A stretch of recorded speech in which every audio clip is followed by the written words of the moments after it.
Hello and welcome. इस video में हम डिस्क्रीट सीरीज़ से मीडियन निकालना सीखेंगे। तो चलिए शुरू करते हैं। देखिए, जैसा कि हम जानते हैं कि मीडियन एक पोजिशनल एवरेज होता है। ठीक है, पोजिशनल एवरेज का मतलब कि जो पोजीशन को बताए, और इसे हम तीनों तरह की डाटा सीरीज़ से निकालना सीखते हैं, इंडिविजुअल, डिस्क्रीट और कंटिन्यूस सीरीज़ से। तो इंडिविजुअल सीरीज़ से हम डिस्कस कर चुके हैं, डिस्क्रीट सीरीज़ से हम इस वीडियो में डिस्कस करने वाले हैं। देखिए, यहाँ पे एक डेटा दिया गया है, ये टेबल है। इस टेबल की फर्स्ट रो में मार्क्स दिए गए हैं। मान लीजिए किसी क्लास में कुछ स्टूडेंट्स हैं और उनके मार्क्स यहाँ पर दिए गए हैं। तो ये जो मार्क्स है यहाँ पर, ये क्या है, वेरिएबल, इसको x से डिनोट कर लेते हैं।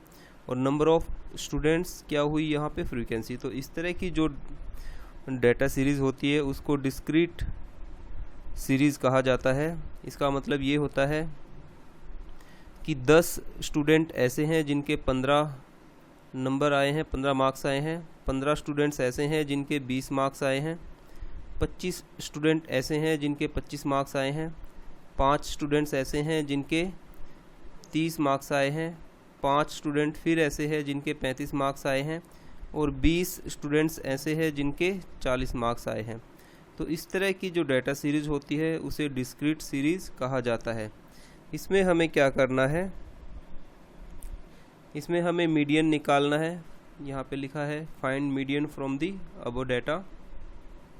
अब देखिए, मीडियन को हम m से डिनोट करते हैं, और डिस्क्रीट सीरीज़ से मीडियन निकालने का फॉर्मूला होता है ये m यानी median is equal to size of n plus 1/2 item. ठीक है, तो सेम वही है जो इंडिविजुअल सीरीज़ में होता है, लेकिन इसमें थोड़ा सा फ़र्क है जिसको अभी हम देखेंगे कि डिस्क्रीट सीरीज़ से कैसे निकाला जाता है।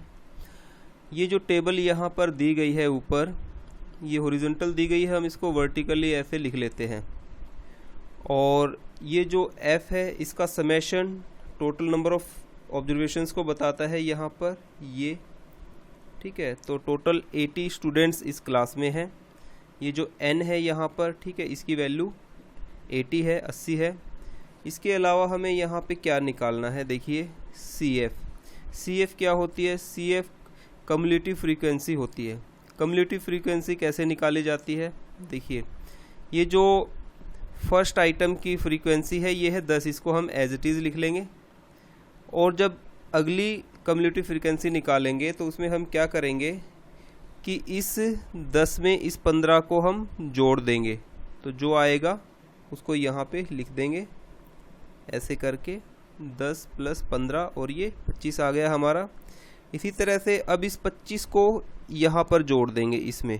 ठीक है, तो इसको जोड़ने के बाद जो आएगा उसको हम यहाँ लिख देंगे, 25 + 25 50 के बराबर हुआ। अब ऐसे ही इस 50 को हम यहाँ पर जोड़ देंगे इस 5 में, और जो आएगा उसको यहाँ पे लिख देंगे ऐसे करके, 55 आया। 55 को फिर 5 में जोड़ देंगे हम, 55 + 5 60 हो जाएगा। और इस 60 को फिर 20 में जोड़ देंगे तो 60 + 20 80 हो जाएगा। तो आपको ध्यान रखना है कि यहाँ पर जो वैल्यू आएगी लास्ट में, ये इसके बराबर होनी चाहिए। अगर ये इसके बराबर नहीं है तो इसका मतलब हमारी कैलकुलेशन में कहीं ना कहीं कुछ गलती हुई है, उसे हमें ठीक करना चाहिए। तो इस तरह से हमें क्या करना है, कम्युलेटिव फ्रीक्वेंसी निकाल लेनी है। अब हमें कुछ नहीं करना, ये जो फॉर्मूला दिया गया है इस फॉर्मूले में हमें n की वैल्यू रख के इसे कैलकुलेट करना है। तो n की वैल्यू रख देते हैं यहाँ पे, m is equal to size of, यहाँ पे n की वैल्यू है हमारे पास 80, 80 + 1, और उसको डिवाइड किया है 2 से, तो 81/2 इज़ इक्वल टू 40.5 आइटम। तो आप देखेंगे कि यहाँ पे 40th आइटम कहाँ पर पड़ता है, 40.5 आइटम आप देखेंगे कि यहाँ तो ये पड़ता नहीं है। कम्युलेटिव फ्रीक्वेंसी में हमें इसको देखना पड़ेगा, क्योंकि फ्रीक्वेंसी में तो कोई भी संख्या 40 से ज़्यादा है ही नहीं। ठीक है, तो इसीलिए कम्युलेटिव फ्रीक्वेंसी यहाँ पे निकाली जाती है। कम्युलेटिव फ्रीक्वेंसी के अंदर देखते हैं हम कि ये वाली जो संख्या है ये कौन सी कम्युलेटिव फ्रीक्वेंसी पे पड़ती है। तो आप देखेंगे यहाँ पे 10 पे नहीं पड़ती, ठीक है, 25 पे नहीं पड़ती, क्योंकि 10 भी और 25 भी 40.5 से कम है, 50 पे आके ये यहाँ पे टिक जाती है। ठीक है, तो 50 में ये वाला आइटम जो कम्युलेटिव फ्रीक्वेंसी 50 है, इसमें ये वाला आइटम जो है लाई करता है। तो मैं एक बार इसको साफ़ कर दूँ। इसके सामने का जो भी आइटम होगा वही हमारा मीडियन होगा। तो 50 के सामने क्या पड़ता है हमारे पास 25। तो इस तरह से 25 हमारा मीडियन यहाँ पे निकल जाता है।